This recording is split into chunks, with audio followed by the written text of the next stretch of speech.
Here we are. Hey, here, look up here. Shaka, look up here.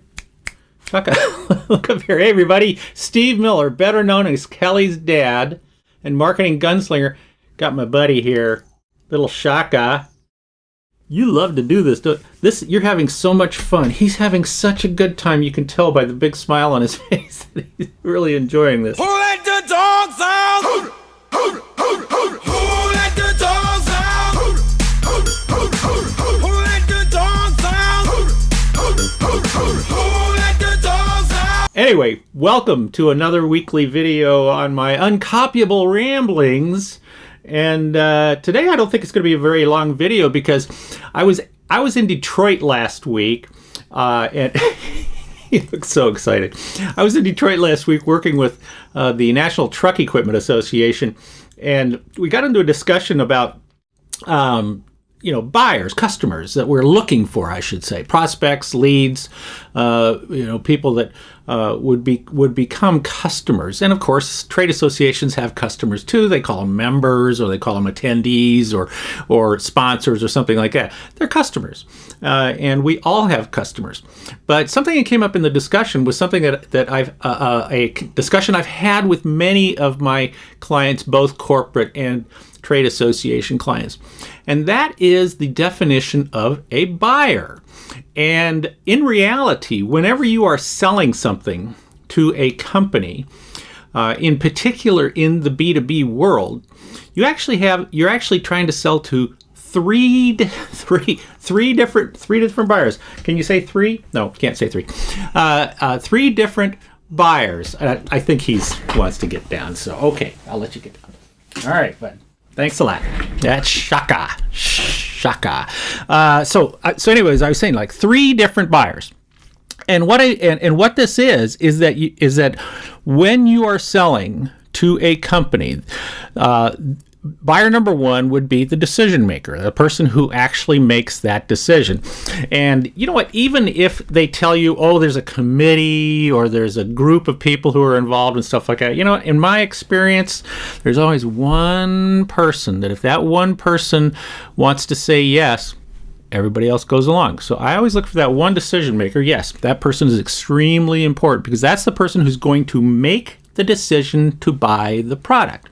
Okay. Now you've got the second person who is the user of the product, and that's the second customer that you have, the user of the product. Now in some companies it might be engineers, technicians, might be salespeople, production line. I don't know, but it's all different. But there's typically somebody who is going to use the product, and they might be an influencer, or they just might be somebody who is going to be running the machine or operating or handling the product that you're going to be selling to them, and that person has influence in whether the product is being purchased or not to the decision maker. And then the third person that we have, the third buyer that we have, is the person who actually writes the check. And in many cases, the person who writes the check also has the veto power for whether they buy a product or a service. So what have we got? We've got a decision maker, we've got a user of the product, and we've got the person who writes the check for the product. Now, yes, in many cases, it could be that could all be one person. It could be the same person who is responsible for all three of those.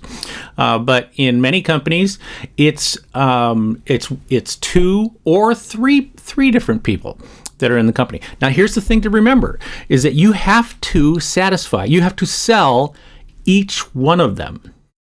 Okay, each one of them has a different need.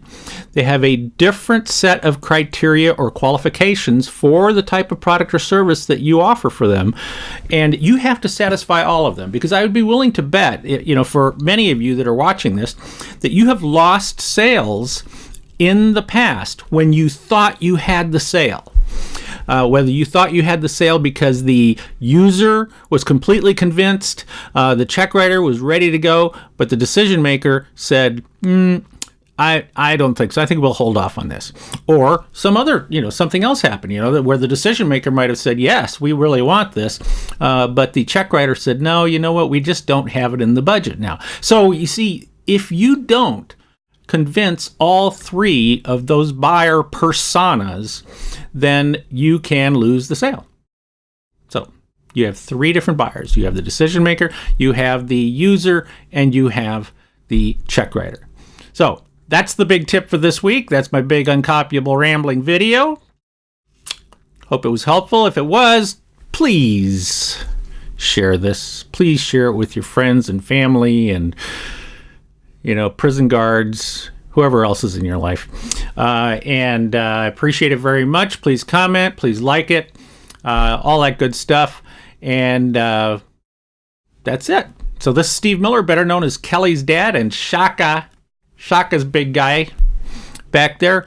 Thanks for watching. I will see you next week. And always remember, be uncopyable. Who let the dogs